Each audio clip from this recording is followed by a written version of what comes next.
Welcome back to Tradmen, everybody. We are joined once again by official friend of the show, Angela Erickson from Integrated with Angela Erickson. If those of you who follow our podcast who do not follow Integrated with Angela Erickson, you need to. Link in the description to her channel. All kinds of great content dealing with the pro-life ministry. What kind of other stuff do you talk? Because that's what I mainly follow you for is your pro-life stuff. Yeah, really kind of what integrated is all about is reintegrating the mind, body, and soul. So I actually talk a lot about art and beauty because I just think right now, culturally, we're so, there's so much things that are devolving and are so degraded Sure. and degenerate. You Yeah. just see that everything is falling apart. So I really want to point to things that point to the human condition and reintegrating those so that we can be better disciples of Christ. Because I just see that as being a huge reason why things are messed up today. There's so much Gnosticism. There's kind of that divorce of the body and soul. So, like I just had Chris Lewis on from Beartooth Catholic to talk about his work. Definitely have talked quite a bit with Jake Tate about Mass of the Ages. I've talked to Melody Lyons about oh gosh, I talked to her about holistic health and healing. I've talked to Layla Miller about adult children of divorce. We've kind of been hitting Excellent it all. episode. Yeah, I think that is like one of my more underrated episodes. It was I'm gonna have to go check that out because I am an adult child of divorce, so I will have to go. No, same here. It was one of the first episodes that I listened to that Angela had, and it was excellent. And you even had what's her name? Is it Carrie Grease from Theology of the Home? Carrie Grass. Yep, that was Carrie a really Grass, yeah. popular episode as well. And I've mentioned to Angela that my wife has become a big fan of her show. Listened, I think up to this point, maybe most of them, because yeah, I mean your apostolate is more than just a pro-life. I know you're very well versed in the pro-life movement, but the feedback that she gives me as a woman and even myself on the episodes I listen to is they are uplifting and encouraging. And in a world where there's so much clickbait and negativity, it's nice to come to a podcast where it says, like you mentioned, let's talk about the beauty of the mind, body, and soul integrated into one whole being. Yeah, and I think too, like I had Francis J. Beckwith on to talk about the philosophy of human life and dignity. That was a good one. That was another really good episode, I thought. I'm biased maybe, but what I really wanted to do is I felt like a lot of female podcasts they just weren't my cup of tea. I couldn't relate to a lot of them. They were kind of lacking intellectually, and not to say that these women are stupid or anything. It's just that because they're not. I mean, but I feel like a lot of it is sort of ordered towards homemaking, and those are all really important things, but I sort of need something to chew on when I'm listening to something on podcast or watching something. I need something that makes me think a little bit. So that's kind of also what I wanted to provide. I wanted to be kind of a different voice for Catholic women in the podcasting sphere, because a lot of it is really heavy into the spiritual stuff or really heavy into the homemaking stuff. But I wasn't seeing, and sometimes it gets a little too touchy-feely for me. Like and that's like another thing too, is I think, so often today, and we'll talk about this, I'm sure, but especially among women, their emotions are so unhinged from their intellect. And we've kind of been groomed to be that way. But in a rightly ordered world, our emotions are tempered by our intellect and vice versa. So sometimes you can see more of the men kind of lacking empathy and being hyper focused on being rational, logical creatures. But really, that's kind of part of what men have to do, is to overcome and reintegrate, is to have their rationality sort of humanized by their emotions. And women have the opposite problem, where sometimes they're too heavy on the heart stuff, and then they're irrational. They kind of get that they sort of fall into that stereotype of being hysterical women. And so I sort of wanted to bring that together in my podcast as well. And you see it's rife within the feminist movement. They're being really heavy on the emotions part. No uterus, no opinion types. and really lacking on the rationality component. So, Yeah, so I want to make sure that I understand you right, because it sounds pretty controversial that what you're saying is that men and women are built different. yeah. Typically, that, yes. that men and women are equal in dignity, but not equal in their abilities and emotions. Yes, you can quote me as saying that men and women are quite different. And so that's our beautifully first piece so. of Russian disinformation that we've uncovered here on Trad Men. So, Angela, just how long have you been a white supremacist? No, I'm kidding. Well, as soon as I started internalizing my misogyny. Of course. That's probably There what you it was. go. That's probably what it was. Yep. Before we begin, we got to go any further. We've got to invoke the divine blessing really quick, as is our custom on this show. Please feel free to join along with us. Is Jason, are we cool with the Veni Sancti Spiritus?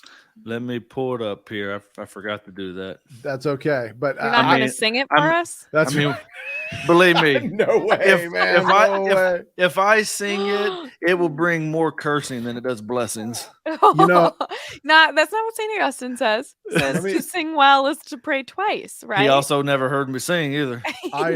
Some of you know, I spent right after high school, before I went to college, I spent 2 years in a house of formation discerning a vocation. And every morning we would wake up, and the very first thing we would do is go into the chapel and we would sing the Veni Sancti Spiritus. And after about a year and a half of doing that, this is awful to say, I was so sick of that song. And I swore I would never, when I left, I was like, I'm never praying the Veni Sancti Spiritus ever again. I'm never going to listen to it. I never want to sing it. And then recently I heard the chanted version of the long version of the Veni Sancti Spiritus, and my heart just exploded with nostalgia. And it was weird how that can happen after so long a period of time away from it. But anyway, that's a long story about the Veni Sancti Spiritus. Well, it gave me enough time to pull this up, so I'm ready. All right. In nomine Patris et Filii et Spiritus Sancti. Amen. Veni Sancti Spiritus repletur a corda fidelium et tui amoris in eis ignem accende. Imite spiritum tuum et creabuntur. Et renevabis facim terre. Oremus. Deus qui corda fidelium Sancti Spiritus illustratione docuisti, da nobis in iodum spiritu recta sapere, et de eos semper consolatione gadere, per Christum Dominum nostrum. Amen. And nomine Patris et Filii et Spiritus Sancti. Amen. Still committed to memory. I will never forget the words. I will never.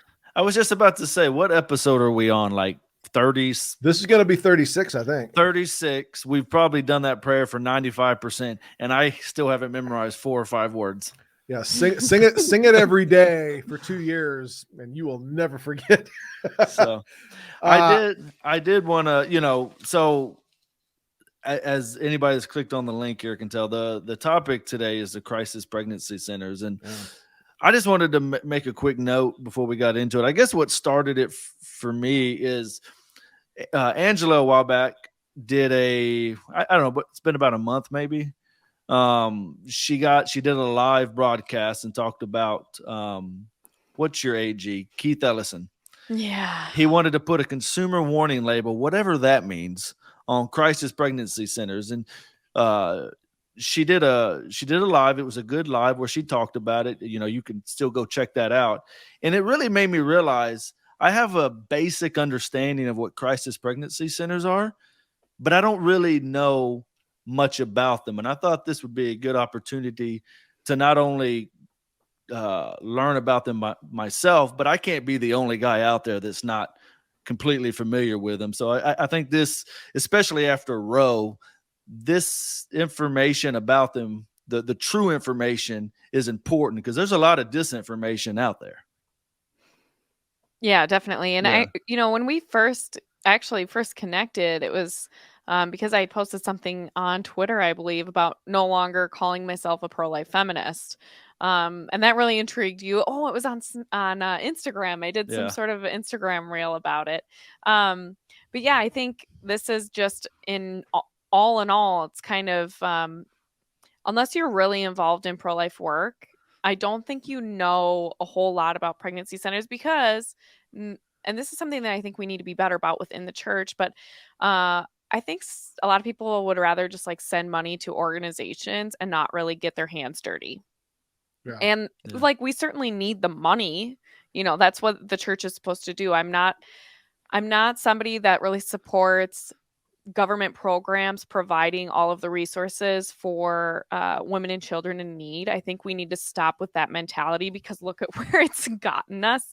Yeah. But also, as Catholics, we believe in this notion of subsidiarity. So it's really incumbent on the church to stretch themselves in terms of giving of our time, talent, and treasure.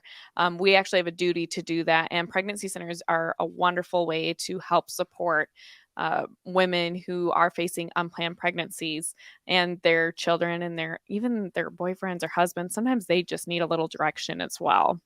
Yeah. And you bring that up about the church, because I don't know if you were in that Knights meeting, Mark, that we had not too long ago. I think it was a Knights meeting, Knights of Columbus. But anyway, they had mentioned that some of the pregnancy centers here in Houston after Roe were, like, I guess, lack of better terms, booming. They were needing lots of help, and they were saying, hey, if like my sons are in the troops of St. George, and of course they don't have to, but part of it is community service. And in that meeting, they were saying that if your sons want to get involved and help, these guys running these pregnancy centers are really needing a lot of volunteers right now, because they're growing like crazy in this post-Roe world that we live in now. So yeah, I mean, I agree with you. The church needs to be involved with it. It needs to be the leader in this ministry, I believe. Mm-hmm. Yeah, because it's one thing to be. We're not just pro-life. We're not just anti-abortion. We're pro-life. Mm-hmm. So it's a lot more than just, well, as long as we prohibit the abortion from happening, we're good.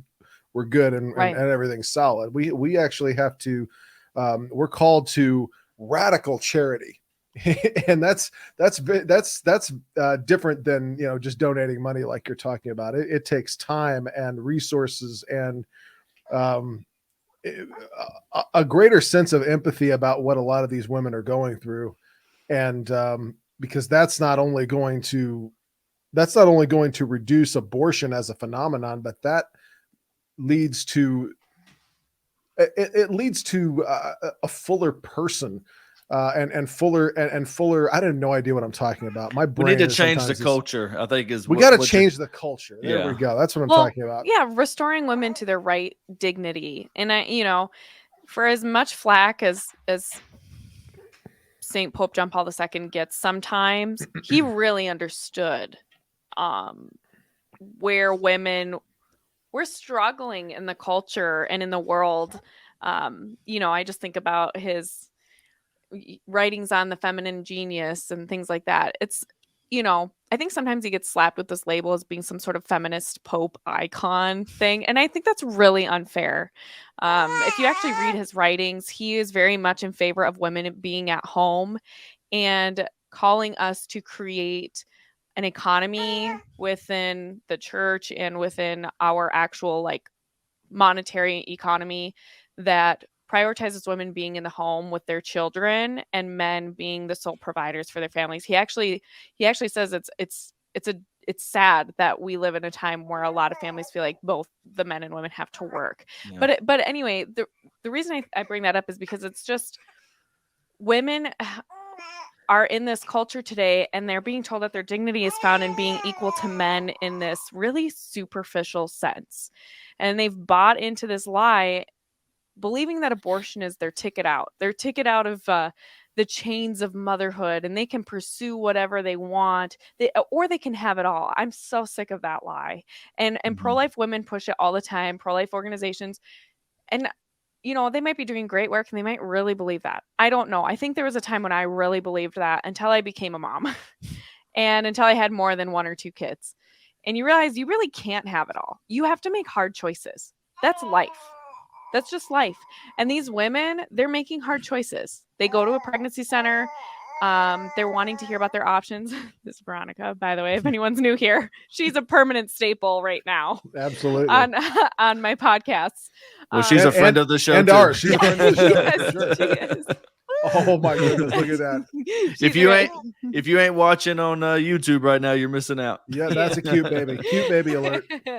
But and that too as parents, if you have any children, life in general, just about choices. Okay. Yeah. You can't have it all. Right. It's just, that's how it is.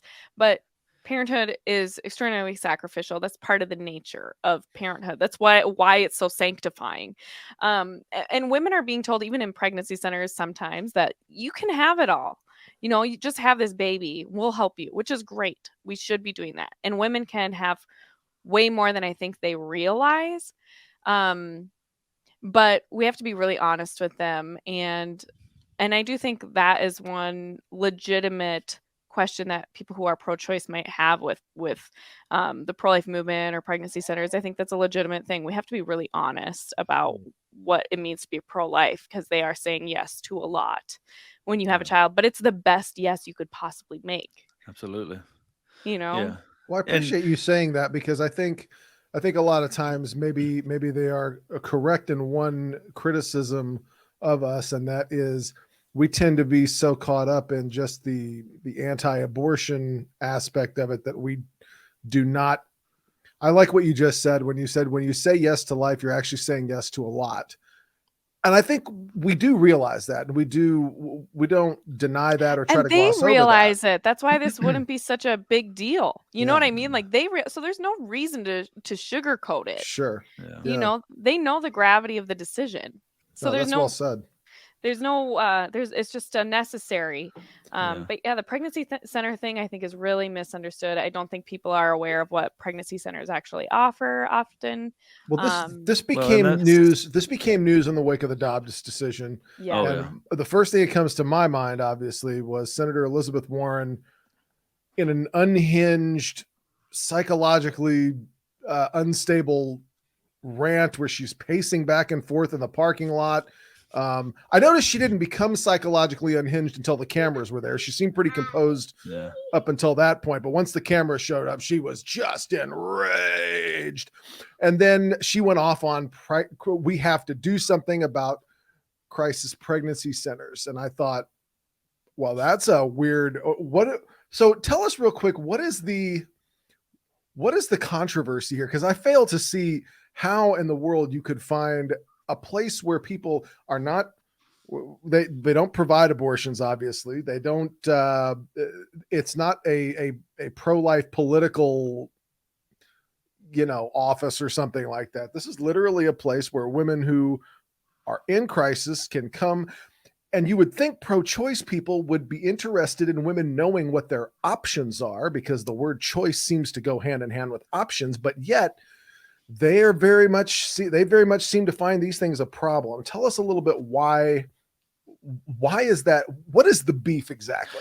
Mark, if I may be as rude. Please. If I may be as rude, because I was going to make the comment, that, two things actually. One is, I do think, as far as being pro-life, I do think a lot of people have an unfair assessment of how we really feel. You're just pro-birth, and in general, and actually the majority of the cases, people that are pro-life are well beyond pro-birth. They support, a lot more than just that. But I think what the question you're asking is going to be a pretty vast majority of the show, because there's so much disinformation about pregnancy centers out there that, if you don't mind, I would like to, before we got it, because once we get into that, it's going to veer off into all the controversy, like you're saying, into it.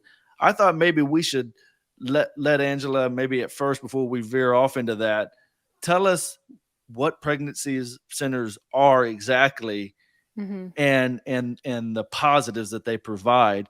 Because like I said, once we get into the cons, there are, I noticed today in my research, there were so many cons that it could take a whole show in itself, You mean, when you say cons, you mean kind of accusations leveled against pregnancy centers? Yeah. Okay. Well, because on my paper I wrote pros and cons, but what I don't want anyone to think that they're like, here's the list of the few good things that pregnancy centers do, but here's the really long list of cons. That was not only have you hijacked my show, Jason, but you're now spreading disinformation.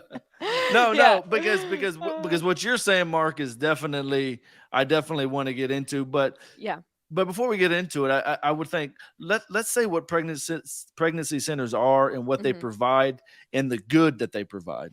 Great idea. Great idea. So first, I just want to give some background for anyone who's not familiar with me or my work. I worked for Students for Life of America for a year, and I coordinated a 5-state area, the northern region for Students for Life of America. So I was coordinating North Dakota, South Dakota, Minnesota, Wisconsin, and Iowa. And what I was doing at that time as a regional coordinator for SFLA, I was going to college campuses and high schools and creating student groups, doing advocacy, having conversations on college campuses with people who are rabidly pro-abortion, using displays, all that good stuff, training up the next generation of pro-life leaders. And then from there, I transitioned into a position for 2 years as an executive director of a local pregnancy medical center. And so there are 2 reasons I'm sharing that much with you, because then afterwards, as you guys know, I left and went to Life Site News and did development work for them. But those 2 things actually, they went together very well, because when I was doing outreach at SFLA for SFLA on college campuses, often talking with the atheists or people who are just really pro-choice, pro-abortion, often I could get them to a place where they would agree with me that pregnancy centers were good, even if they disagreed with me on abortion. But on a college campus, being able to have conversations with people, even tough conversations, often, I remember being at Iowa State University and having an entire group of atheists who were counter-protesting our display. I got them all to agree that pregnancy centers were a good thing and that maybe they should start volunteering at one. It was incredible. Wow. So it's really important that when we're talking about this issue, we talk about it with less of the hyperbole that is kind of out there, because the loudest voices get the most attention. But the reality is that there are more people in the middle than we realize. I'm not going to say, I think things are more polarized maybe now even than they were 5, 6, 7 years ago when I was doing that kind of work. But there's still enough people willing to engage, I would like to think, and have honest conversations about it. And that's why I actually don't think that this issue for Democrats is going to be a winning issue for them come November.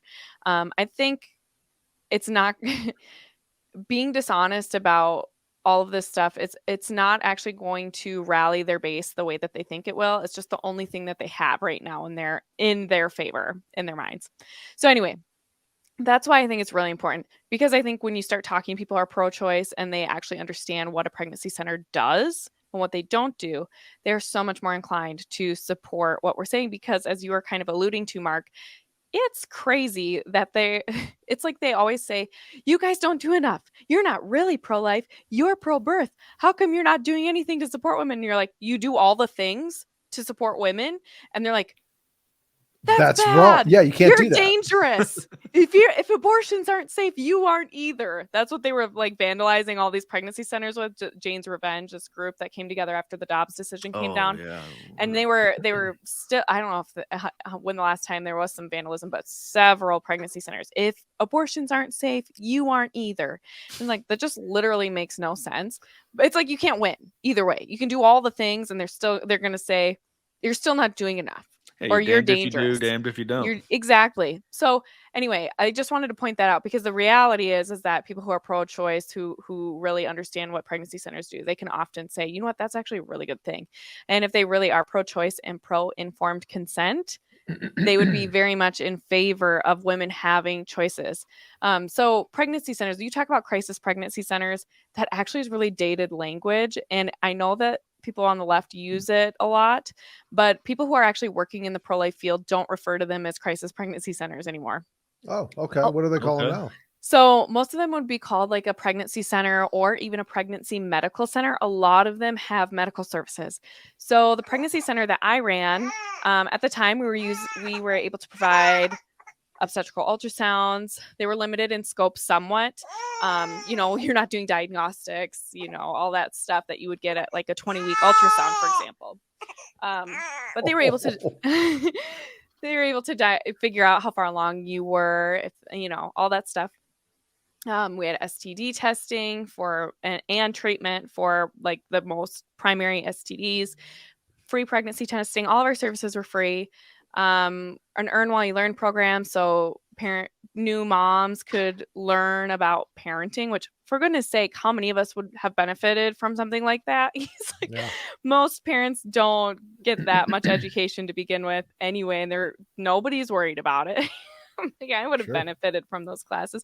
They can earn points and go spend them in a baby boutique. We had tons of like diapers, wipes, formula, clothes, pack and plays, all kinds of stuff, like literally pretty much anything and everything you could possibly need. And they could earn points for it. A lot of the time, if they needed something, we would let them have, you know what I mean? Like, we're not gonna Is nickel and dime them. So is all of this strictly donor funded? Like everything the pregnancy centers do? Our center was 100% donor funded. We actually were very intentional about that. I didn't want the government, and my board didn't either. We didn't want any ties to the government whatsoever. But there are centers that get something, at least in Minnesota, called the Positive Alternatives Grant. So that was another thing that was really interesting about our AG declaring that, you know, we needed to have consumer warning labels on crisis pregnancy centers, because I wanted to say, so have you guys been like funding terrorist organizations in the state, or like how do you reconcile the fact that you guys have been giving positive alternative grants to these very dangerous centers? And now even the pregnancy center that I was involved in, they're expanding like huge remodel right now. They have life coaching on top of all the other services. They've had a maternity boutique. When I was there, we'd give moms like free clothes and all kinds of stuff, things to pamper them. And even lactation consulting, free lactation consulting, like tons of resources. And they work with the county. The county was always referring clients to our center, and now it's like off the charts. They have had the most incredible growth at our pregnancy center. So kind of like what you were describing at the Knights meeting, when they were saying that there's so much work that needs to be done. You have so many more women seeking out these services. It's the same thing here. And we are now the abortion capital of the Midwest. Wow. So and that's the thing, is like, there are a lot of centers doing all this work, and all the staff, all the ones doing medical services are licensed. So the center I was at is operating under a licensed OB-GYN. He comes in and does a lot of the ultrasounds and prenatal type stuff with our clients, but they did have people who were doing sonography there, RNs that are there, licensed LPNs, a licensed lactation consultants. Like, these are people who are licensed. And an abortion facility like Planned Parenthood, we have one of the largest Planned Parenthoods in the entire nation in St. Paul. It actually might be, I think it's the third biggest facility, but it might be the highest volume of clients. And they are not inspected at all by the state, and they're the ones performing invasive procedures on women. Well, see, reading the news and stuff like that, you would think it was completely opposite, because that was going to be one of my questions about pregnancy centers is, you know, if you were wanting to start one, what is typically required? Because the AMA Journal of Ethics, or I guess the American Medical Association Journal of Ethics, you know, one of the things they came out and said in one of their articles was, are pregnancy centers legal? And all of a sudden it said that question is tricky because they're not licensed. Anybody can abortion do it. It's clinics are not licensed or inspected. So in fact, our attorney general just recently, there was a judge here, I believe Dakota County judge, so closer to the cities, but he just overturned all of our pro-life laws on the books except for our fetal disposal law.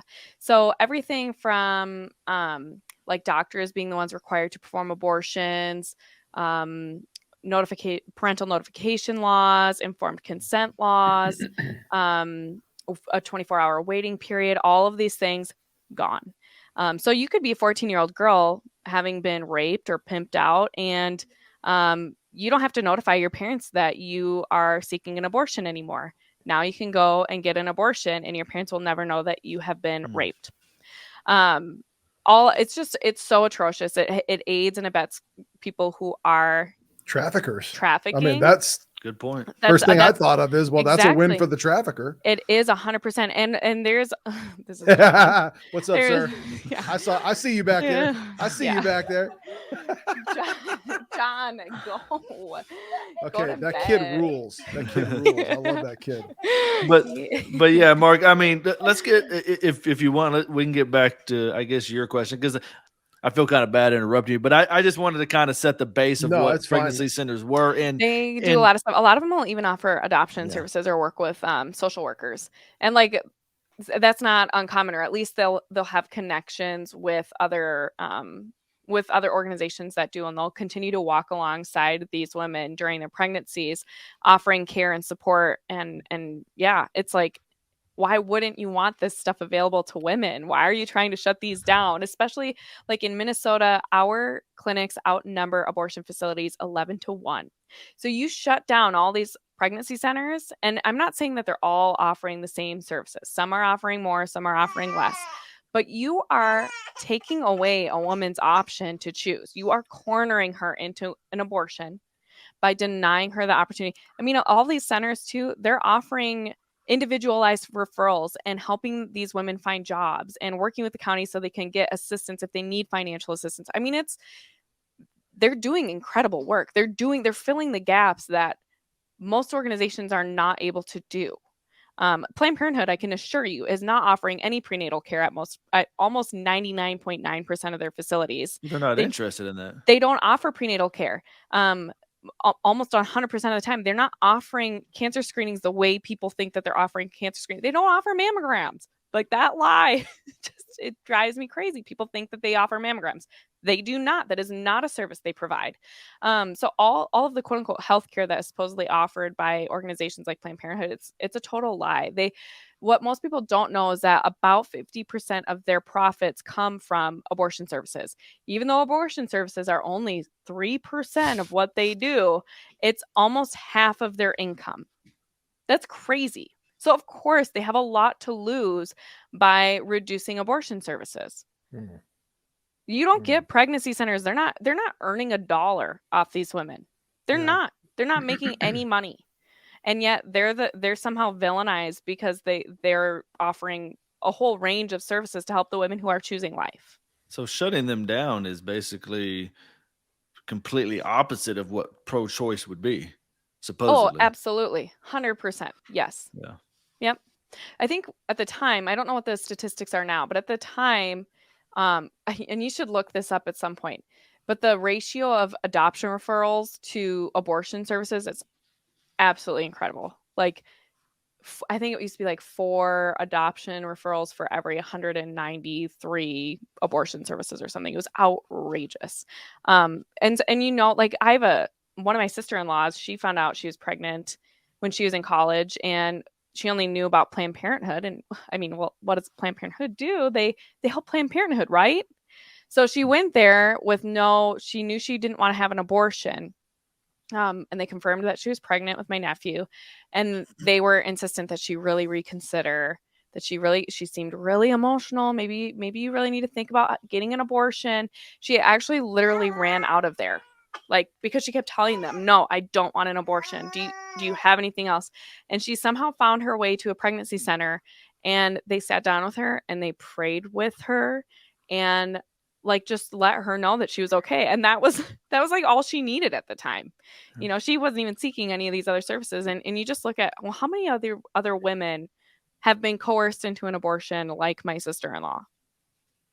Do you find, and have you found in your work that you've done, because it sounds to me like if I can try to imagine myself in in the shoes of one of these women, and it's like, I just need a little hope. Yeah. Is there any place I can go to get some freaking hope? Mm-hmm. Is there any hope left? You know?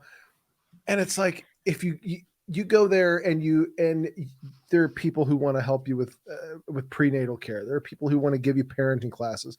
There are people who can give you resources to diapers, to baby formula, and it's like everything, you know, I don't know. Do you find that hope transforms a lot of young women's lives? I mean, it seems like it would. Yeah, so if you look at the article that I sent you beforehand, back when I was directing the pregnancy center, there every year there's this expose fake clinics campaign that goes on annually, and what happens is they often will send plants into pro-life pregnancy centers to try and like show how they're manipulating women and whatever, and they'll do reports, and then they'll post fake reviews all over Yelp and Google and do all this stuff to try and mess with the organization's SEO so people can't find them. Kind of like one of the side effects of our attorney general labeling, putting a consumer warning label on pregnancy centers was that companies like Yelp and Google were making it almost impossible for people to find pregnancy centers. What does that even mean? Consumer A consumer warning, yeah, warning on an organization. on an organization. Yeah, well, I mean, what does that I even know. mean? You just gotta let them know that they're dangerous. I think that's the best he could do at the time. But don't worry, we've got stuff in the works about that because it All right, seems Ralph pretty Nader. obvious he is colluding with with this organization called Gender Justice. And Gender Justice was actually the one that brought forth the lawsuit to overturn all of our pro-life laws. He didn't do anything about it. He waited until the last minute and pretended like he brought counter evidence to protect our laws. He didn't, and now he's citing them in their quote unquote research when he put the consumer warning out.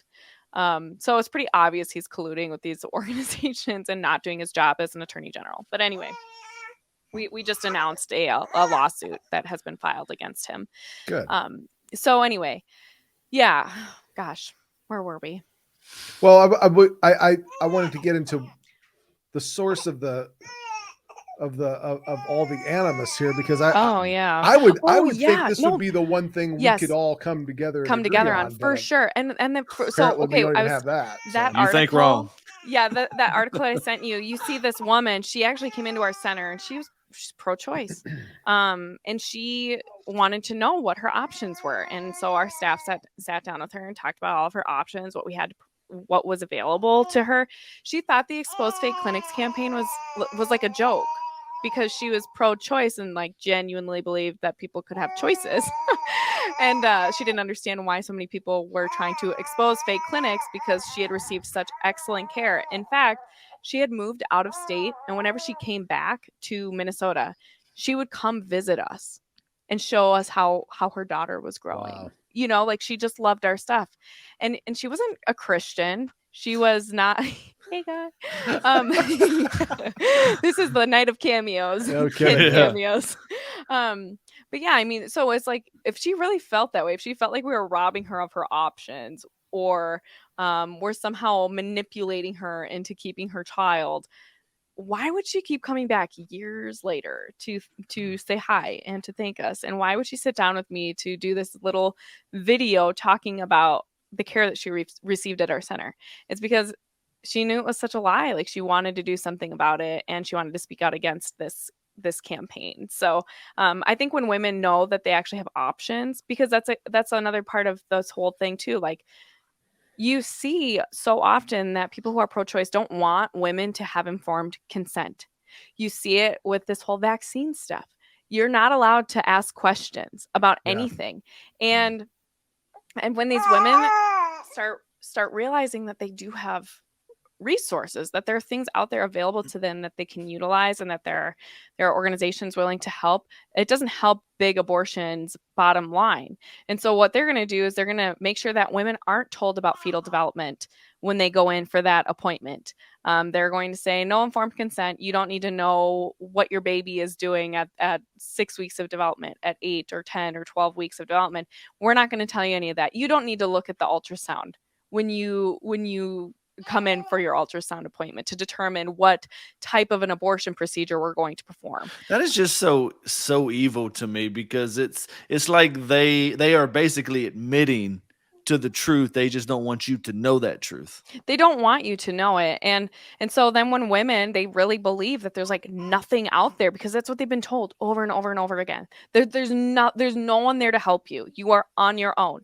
And that's what Planned Parenthood tells them. If you choose life, you're on your own. We're not going to provide prenatal care for you. We're not going to help you choose life for your child. We're not going to provide you any material assistance. But if you want an abortion, you can come back. Or if you want birth control, you can come back. Or if you want hormone therapy, you can come back. And they tell you all that is there's no after effect of it, is what they tell you. Yeah. As well. Oh, for sure. Yeah. And I don't know how familiar you guys are with Rachel's Vineyard and their work, but post-abortion syndrome is real, and abortion regret is also very real, especially when a woman, when the scales come off of her eyes and she realizes like what she did. And that can happen. It's not uncommon for that to happen after a woman gets pregnant again later on. And it's often not that uncommon, because after a woman has an abortion, a lot of these women will spiral and they'll just go into heavy drinking and drug use. Often they'll get pregnant again, and it's this psychological phenomenon where they're almost trying to replace the baby that they killed. And so I think it's upwards of 50% of women who have one abortion will go on to have at least one more for this reason. Often it's when they're spiraling, they get pregnant again, and then they get scared again, or the woman will subconsciously get pregnant and act as if like this is her chance to redeem herself. And so it's just this really unhealthy thing, because I mean, of course, a part of you dies when your child dies. It's just that's how it is, whether it's wanted or unwanted, a part of you. But imagine you inflicted that. You hired a hitman to take out your child. The amount of grief and guilt, I think, for a lot of women is unbearable, and because they were told a lie and they believed it, even though it was so contrary to their nature. Well, if we look at pregnancy centers offer any services to these women who are having these after effects of an abortion? Because I know Planned Parenthood probably doesn't. No, but do these pregnancy centers offer them services? I think some pregnancy centers do, but often you really need people who are super familiar with that work. And so that's why I recommend organizations like Rachel's Vineyard. They're all over the country, and they do retreats. It's usually like a weekend long retreat, and they have support groups. I remember being invited to join in for one. I was just a few weeks pregnant with my oldest daughter, actually, and a Franciscan brother, I believe, he invited me to be his support person because he had discovered that he was the sibling of an aborted child, and that really weighed heavily on him. So even though he himself hadn't had an abortion, he found out his mom had, and that was really difficult for him to process. So he went and did this Rachel's Vineyard retreat. And on the last day, they write letters to their children that were aborted. And so I sat in a chapel and watched people, mostly young women, but even older women, couples. I remember one couple, it was 30 years after their abortion, and they were reading letters to their children that they had killed. And I just remember thinking, like, I have this new life in me, and I just can't even, my brain can't comprehend what's happening in front of me, and just seeing the guilt that these people had for decades afterwards. It was really moving, but devastating. Well, I remember I've done a lot of research to try and find out about post-abortion PTSD, basically, and things like that. There is a lot of misleading information, and basically, if you search the internet, one of the things you'll come to the conclusion of is that this doesn't really exist. But yeah, they don't want you to. But here's my problem with that. Look at what we know about soldiers who come back from combat. Okay. And those are lawful killings. It's still horrible, right? War is still a result of sin and sin's presence in the world. But even according to our catechism, that is a lawful killing. Okay. Right. But they come back and they need years of therapy, of psychological help, because it is something in our nature that when we see or cause the death of another human being, something's wounded in us. It just is inescapable. And there's no way you can convince me, but if a mother does that to her unborn child, there's nothing. Yeah. That doesn't make any sense. Well, here's like a really interesting fact. So there's this phenomenon called microchimerism. Have you ever heard of it? I have not. So it's this phenomenon that occurs when a woman gets pregnant with her child. They actually exchange cells. And so for decades after a woman is pregnant, she can still retain cells from her children that she had within her womb. So like her body is physiologically responding to that child, and often some people I've heard people say that for the rest of your life you'll have parts of your baby's cells living within you.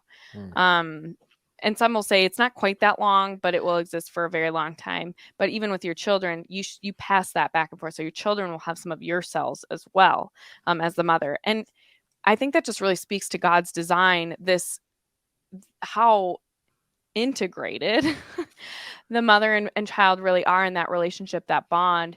It never goes away. And so even if that child is aborted, that child is literally still a part of her. You won't ever take that away. And so even if she's not consciously aware of that, her body will still know, because our bodies experience a different knowledge. Like sometimes your body is in pain and you don't even notice it until you go to the chiropractor and someone's like pressing on your body and you're like, oh my gosh, conscious of this pain all of a sudden.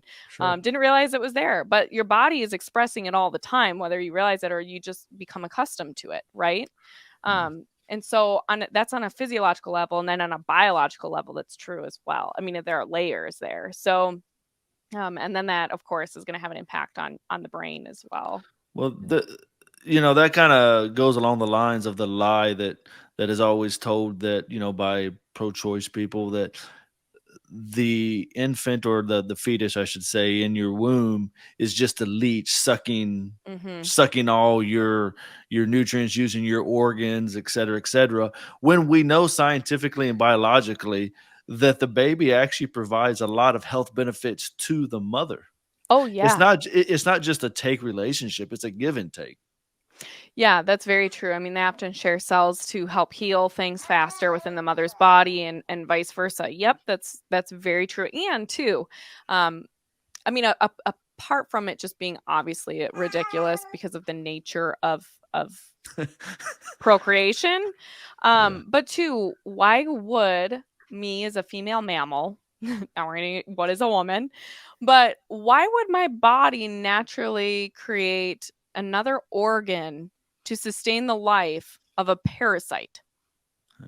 That's what the placenta is. You're not just growing a baby, you're actually growing an organ as well, and that organ's sole purpose is to nourish that child. And the second that child's out of you, so is that organ. You don't need it anymore. Well, so if I mean, the bigger problem with that is, if the baby is a parasite, then so is the pro-choicer, by definition. I mean, right. Yeah. Sorry.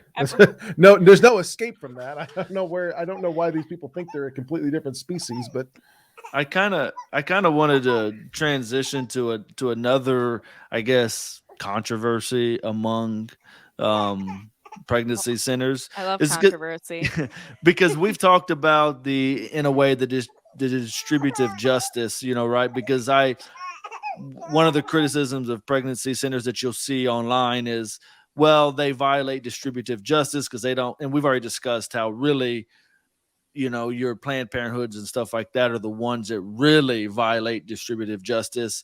And then, like Planned Parenthood, one of their articles says that they'll try to trick or lie women how far along they are so they can't get an abortion. But Planned Parenthood does that too, but they do it so that they can make them pay more for for a further along abortion. Yeah.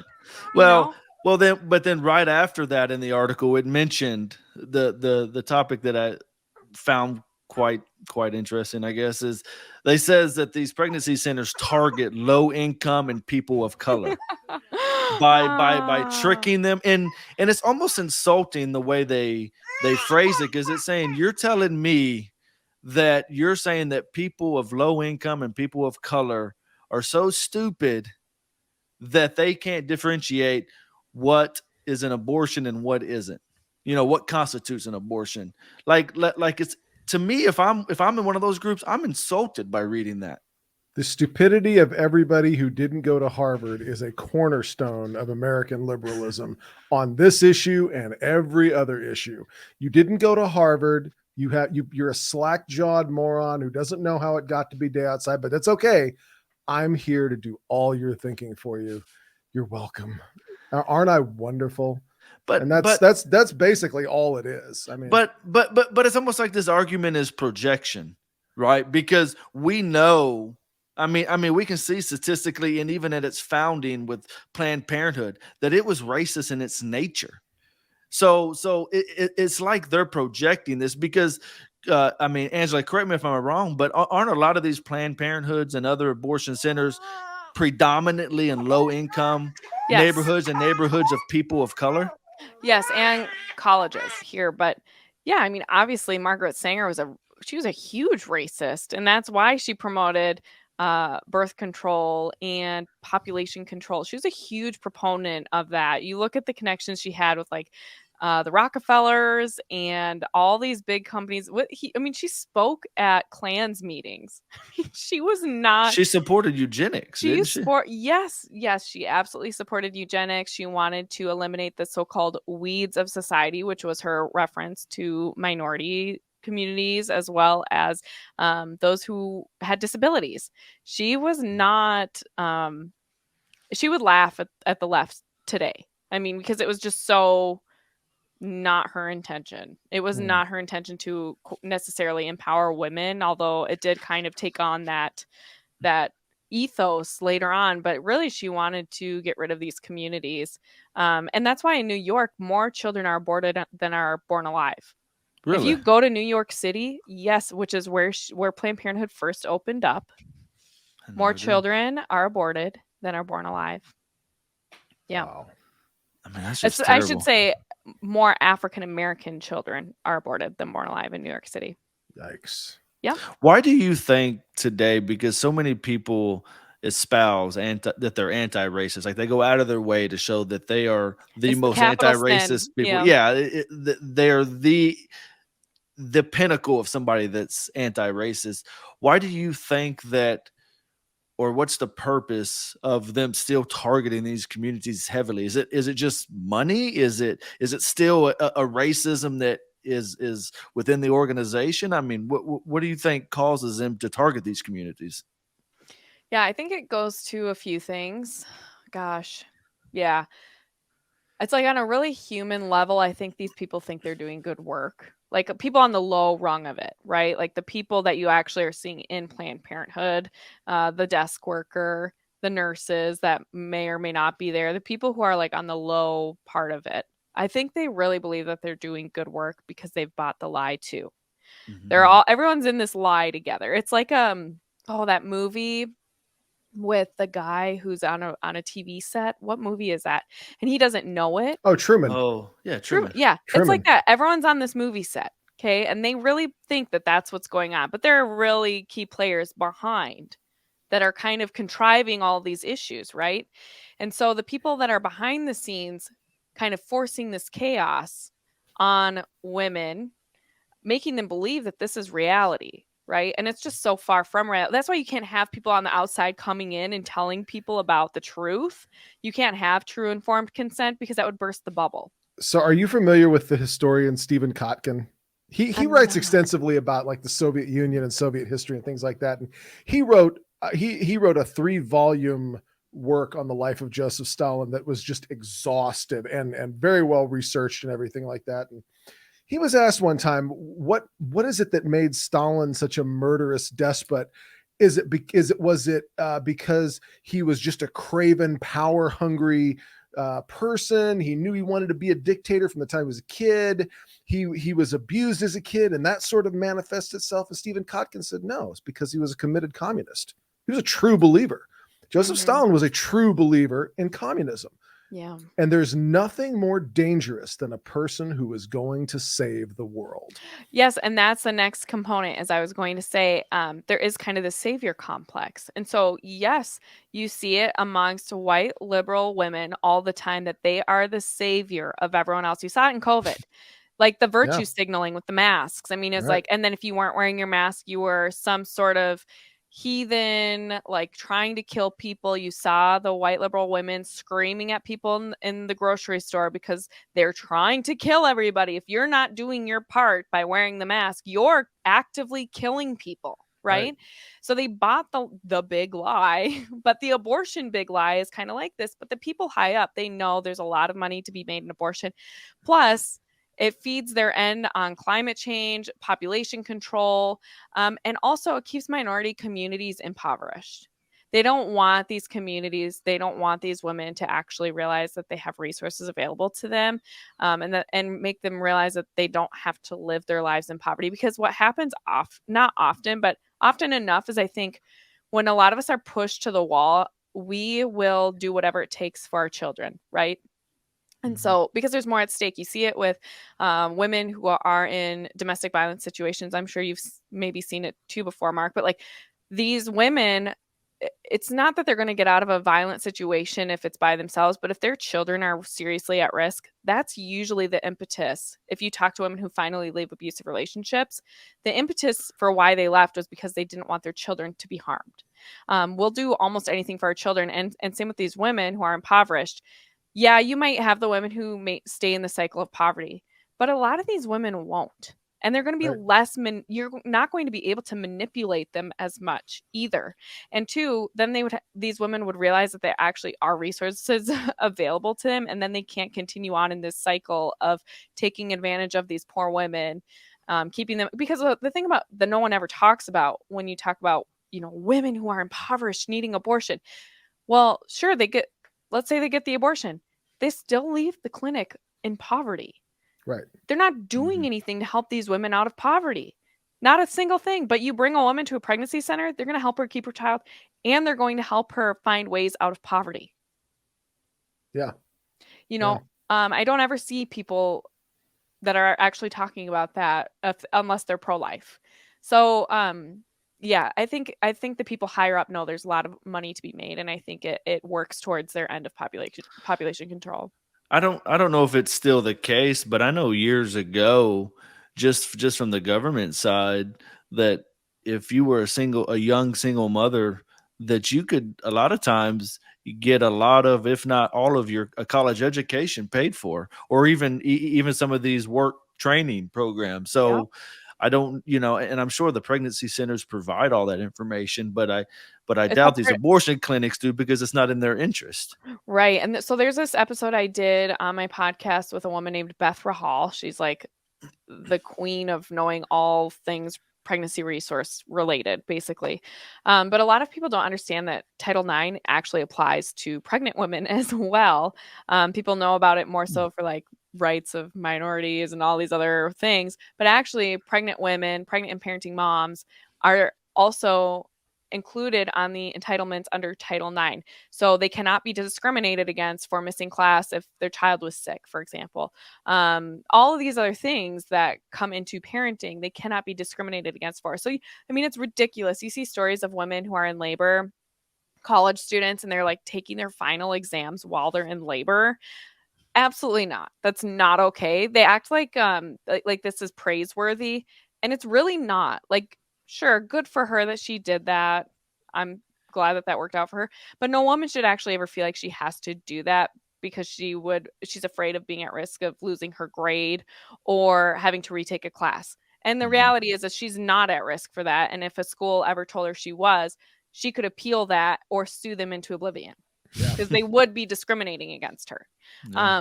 And that's the thing. So.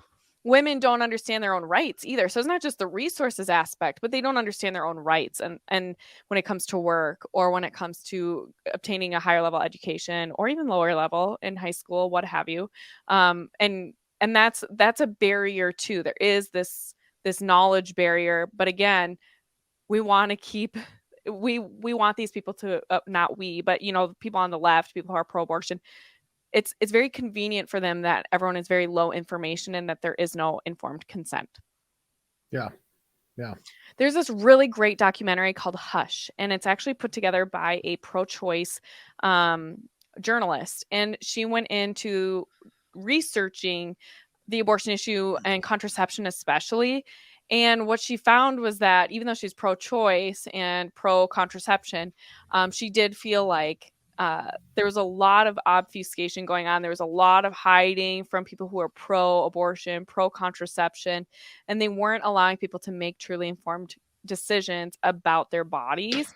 And it's just such an interesting documentary. I definitely encourage people to go look that one up, because you just see so clearly how often people were not getting full information before they got on birth control. They weren't told about the risks of that. And the same thing goes in the abortion industry as well. So yeah, and that goes back to the same people who are going to change the world, is that the truth is that if the truth gets in the way of my messianic mission, then the truth has to it's go a hindrance, yeah, for what is called the greater good. The greater good. Well, here's Yeah. the thing.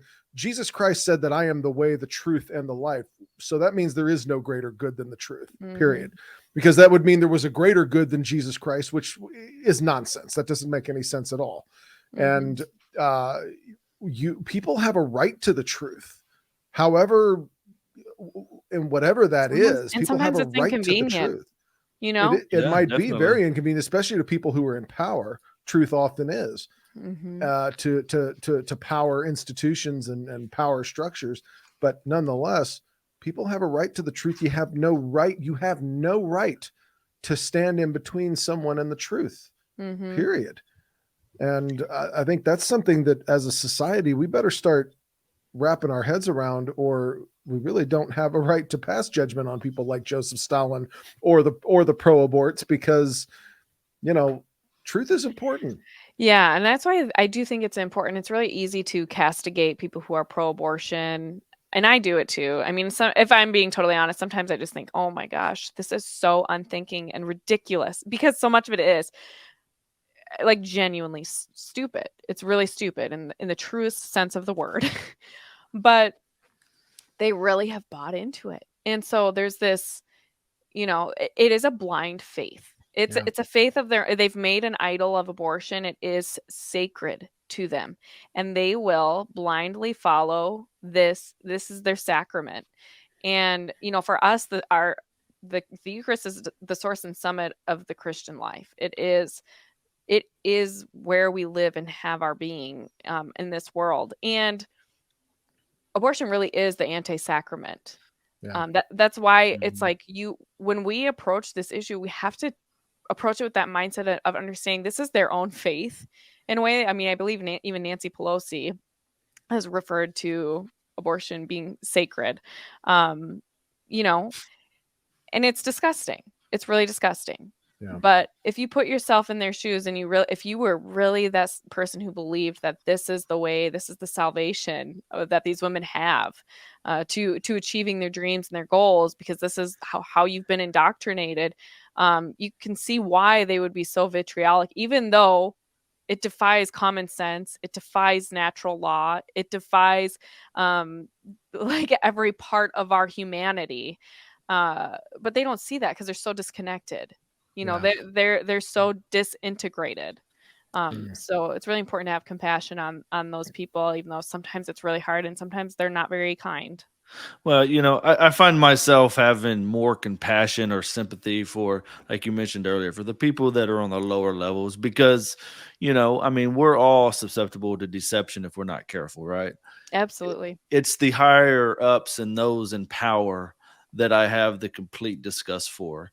And, I know people will say, it's your statement right there about, well, I could say the same thing about you as a Catholic, as far as, you're being drawn into this because it's your sacrament and you're just blindly following and whatnot.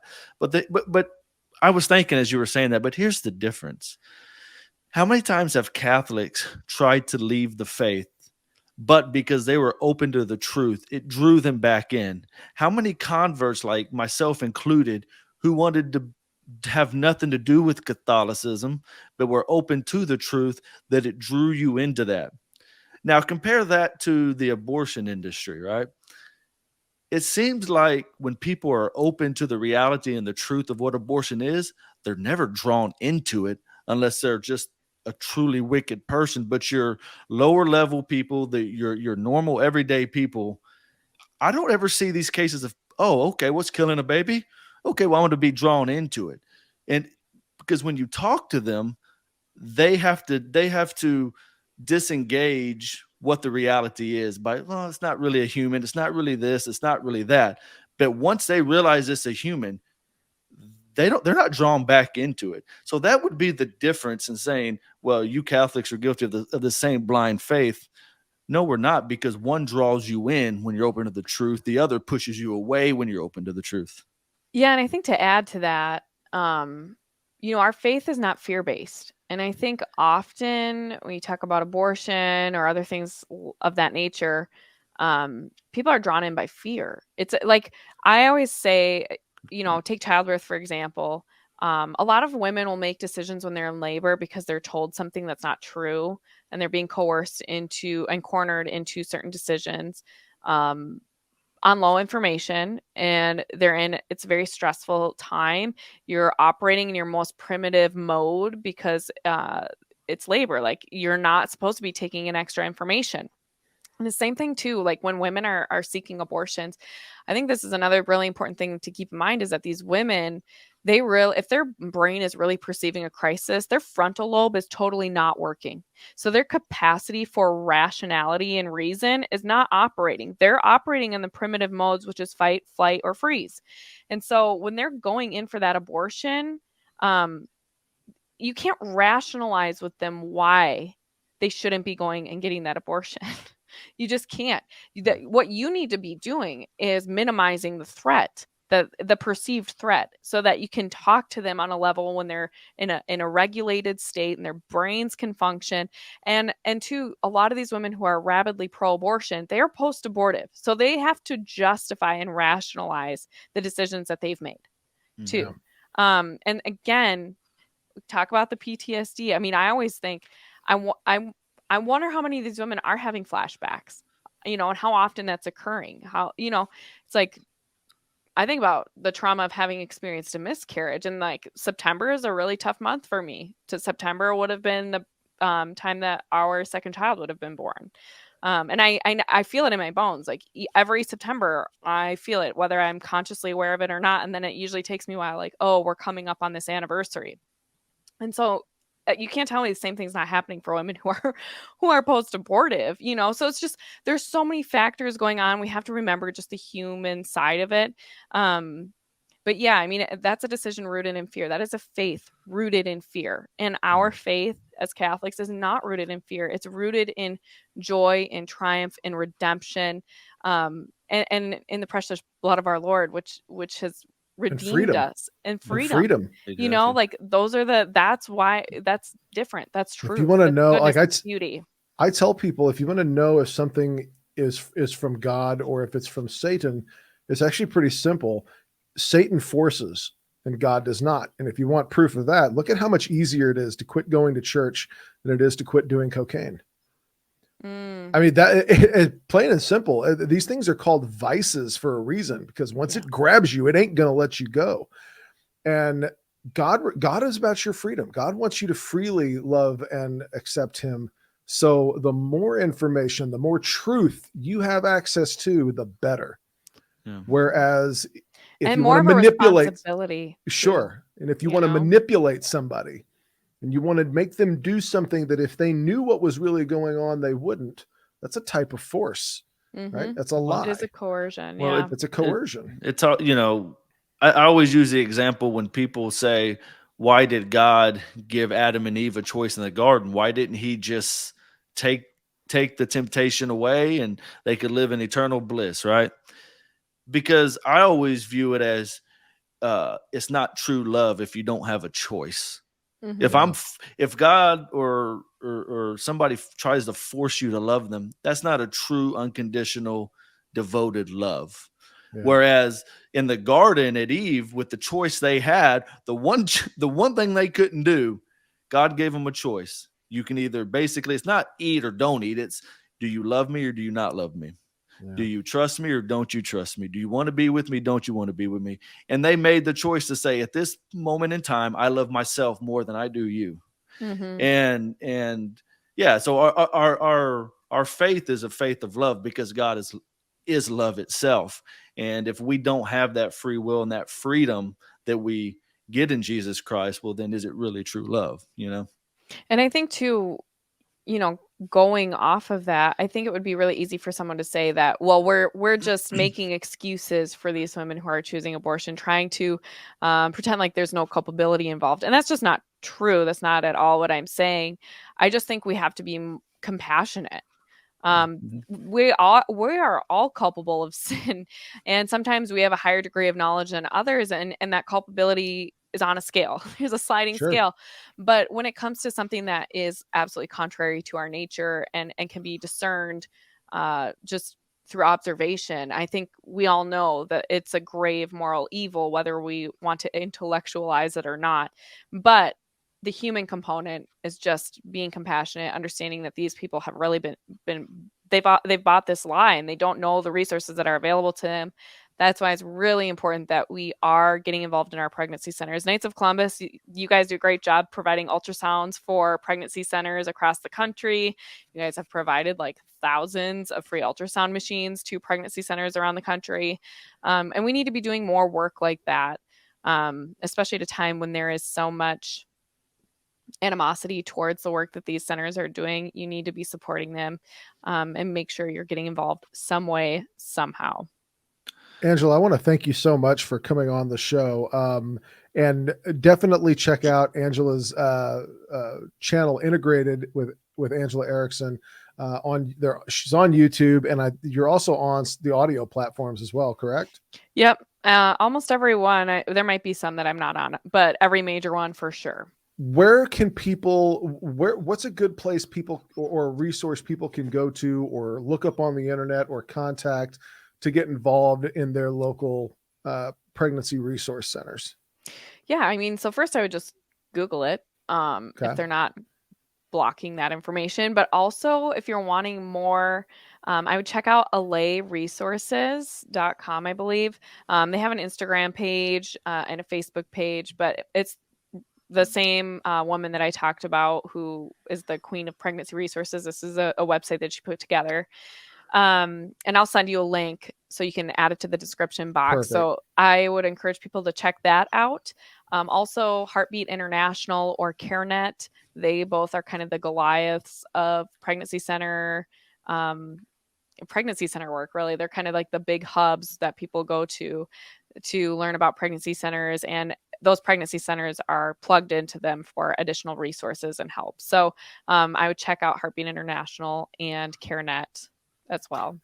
And also, you might want to look into your local diocesan pro-life office. Yeah. They usually have some pretty good places you can start there as well. Can I ask you a question? Because I was really, and I've heard you talk about it before, about Rachel's Vineyard. Mm-hmm. Is there a way people can get involved or support that as well? And if so, how do they go about that? Do you know? Yeah, so I would go to their website and connect with them there. Otherwise, that's another place I would ask your archdiocese about as well. I'm sure that their family and marriage life coordinator or Respect Life person would have connections there as well. So you could get plugged into that work. Because it's important. No, go ahead, Mark. Sorry. Well, I was just going to say at Rachel's Vineyard, Venezuelans are welcome, unlike Martha's Vineyard. Well, he's got jokes, folks. Well, I was just going to say that, we mentioned earlier in the show that we don't support all this other stuff after the baby's born, but I think it's important to the people that have made the unfortunate choice of having an abortion. They made a bad choice, but we shouldn't just leave them out to dry. We should support them and push them in the right direction so that they can help further the cause of the pro-life movement overall. And plus, they just need your help and compassion as well. Oh yeah, absolutely. Yep, they need that relationship, right? It's like that's how we heal, is being in communion with one another. Absolutely. God desires not the death of a sinner, but that they be converted and saved. And we have to do as much as we can to be instruments of that and let the Holy Ghost work through us to save souls. That's what it's all about. Everything we do here. That's what it's all about. Guys, thank you all so much. This has been an enlightening conversation. I've really learned a lot and I've enjoyed this. And I'm so glad we got to have you back on the show, because I think the last time we had you on, we had audio visual The issues. audio is terrible. But let me tell you what, you are our pro-life good luck charm, because every time we have you on the show, something huge happens in the pro-life movement. The last time we had you on, the Dobbs decision was leaked. Yeah. And then I think not long after that, I think we had you on Avoiding Babylon. You were on Avoiding Babylon. That collab, yeah. And that's when the actual Dobbs decision came out. So I'm excited to see what we've been missing while we were on this show. I'm enlightened to Nancy Pelosi renounces her pro-choice stance and goes to confession and rejoins the Catholic Church or something like that. I don't know what's happened. Let it be true. Yeah. I don't know what's happened since we've been on this show, but we got to have you back. Good on. stuff. All right, guys. Thanks for having me on. Absolutely. Jason, any parting thoughts? No, just appreciate your time, Angela. Like I said, I know I learned a lot, and we didn't even cover everything that there is to be out there. So if you are interested, get out there, do some research. I will say be careful what you do see on the internet, because there is a lot of bias against the pregnancy centers. And if you have any questions, feel free to email us, or I put Angela's email up on the ticker earlier. Email her. I'm sure she'd be happy to help you with any resources as well. Mm-hmm. May God bless each and every one of you. And it's like I always say, life is hard, but it's harder when you don't pray the rosary. Thanks for joining us, and we'll see you all next time. God bless.